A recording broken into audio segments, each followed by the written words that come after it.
دیکھیں عمران خان صاحب کا جب یہ لوگ اس کے اوپر اب آ جائیں گے، میں آپ کو کہہ رہا ہوں کہ عمران خان صاحب کو ہم بنا دیں گے۔ اس کے بارے میں ایک بات کی طرح نہ ماننے کا تعلق جو ہے نا، وہ حکومت یہ نہیں مانتی کہ وہ الیکٹڈ نہیں ہے، اپوزیشن یہ نہیں مانتی کہ اس کو اقتدار کا حق ہے، ٹھیک ہے۔ مطلب یہ ہے کہ عوام کی بات کوئی ماننے کے لیے تیار نہیں ہے۔ نیشنل ڈائلاگ کا مطلب یہ ہے کہ عوام کی بات جو ہے وہ حکمرانوں کے سامنے بھی، پارٹیوں کے سامنے بھی، اپوزیشن کے سامنے لائی جائے، اور عوام کے دباؤ سے ہی اس ملک کو، دیکھیں اس کا نقصان تو عوام کو ہو رہا ہے، باقی تو سب لوگ، دیکھیں خان صاحب ہے نا وہ جیل میں ہے، حکومت نے انہیں جیل میں بند کیا، لیکن ان کی پاپولیرٹی کو تو بند نہیں کر سکے، ان کو بھی ایک اطمینان کی کیفیت ہے۔ اسی طرح حکومت ہے، وہ اشتہار دے کے خوش ہو جاتے ہیں کہ جی ہم سب کچھ کر رہے ہیں۔ تو ایسی صورتحال میں اب بس تو عوام رہے ہیں، آپ کو پتہ ہے کہ عوام کتنے خوشحال ہیں، اتنے خوشحال ہیں جتنے اشتہاروں میں ہیں، یا پریکٹیکلی کیا صورتحال ہے۔ تو اس لیے یہ جو سارا ڈائلاگ کا ڈائمنشن ہے، یہ بڑا پازیٹیو انیشیٹو ہے کہ یہ ڈائلاگ قوم تک جائے گا، عوام تک جائے گا، اور مطالبات وہ ہوں گے جس کے نتیجے میں عوام کے لیے راستہ۔ فواد جوہری صاحب، آپ نے کہا تھا آپ کی پرائم منسٹر سے کوئی ملاقات ایکسپیکٹڈ ہے، کوششیں بھی ہو رہی تھی، وہ تو باہر چلے گئے، ابھی واپسی پہ کوئی ایسا رابطہ کوئی کہ آپ کی پوری قومی مذاکراتی کمیٹی کی پرائم منسٹر سے ملاقات ہو سکے؟ دیکھیں میں نے اور محمود مولوی صاحب نے، عمران اسماعیل صاحب نے، ہم نے جو ملاقاتیں کی تھیں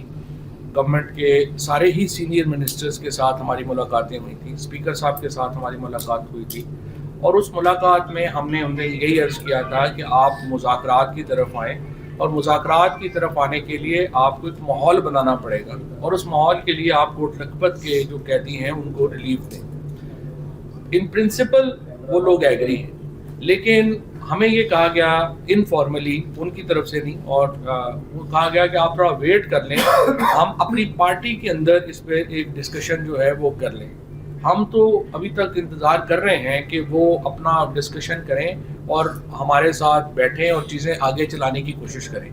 کچھ چیزیں انہوں نے کر دی، لیڈر آف اپوزیشن وغیرہ بن گئے، لیکن اصل بات یہ ہے کہ جب تک پولیٹیکل پرزنرز کو ریلیف نہیں دیتے آپ چیزیں نیچے آ نہیں سکتی، تو یہ فیصلہ تو انہوں نے کر۔ فواد جوہری صاحب، یہ بتائیے گا کہ آپ نے قومی حکومت کی بات کی، ہم نے یہ بھی دیکھا کہ عمران خان کی حکومت کے خاتمے کے بعد پی ڈی ایم بیسیکلی تمام جتنی بھی سیاسی جماعتیں تھیں وہ ایک قومی حکومت کی شکل تھی، سوائے پی ٹی آئی کے۔ اس کے بعد جو الیکشن ہوا، اس کے بعد جو آج ہمیں 3 سال سے نتائج دیکھ رہے ہیں، وہ سب کے سامنے۔ آپ کیسے کہہ سکتے ہیں کہ ابھی ایک حکومت بنائے اور پھر ایک الیکشن ہو اور اس کے بعد ہم اس جو ہے بحران سے نکل سکیں؟ اصل ایشو تو یہ ہے کہ صاف اور شفاف الیکشن نہیں ہوتا، آئین پر عمل نہیں ہوتا، اس کو کیسے ایڈریس؟ نہیں دیکھیں نا، یہی پرابلم ہے نا، آپ نے بالکل درست آئیڈینٹیفائی کیا ہے۔ پرابلم یہ ہے کہ جو جس طرح دورانی صاحب نے اپنی بات میں کی تھی کہ عوام کی اکثریت نے ووٹ تو پی ٹی آئی کو دیا تھا، لیکن پی ٹی آئی کو حکومت نہیں ملی،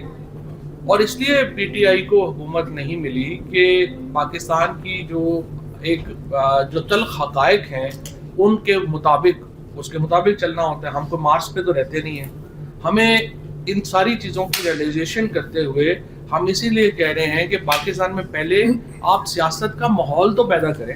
اور سیاست کا ماحول پیدا ہونے کے لیے اور ریفارم ہونے کے لیے آپ کو آپس میں بیٹھ کے ایک بریک دینی پڑے گی اس سارے ہیجان سے نکلنے کے لیے، اور اس کے لیے امپورٹنٹ ہے کہ اختیار ان لوگوں کے پاس ہو جن کو وہ پارٹی بھی مانتی ہے جس کو ووٹ ملا ہے، اور وہ پارٹی بھی مانے جن کو اقتدار ملا ہے۔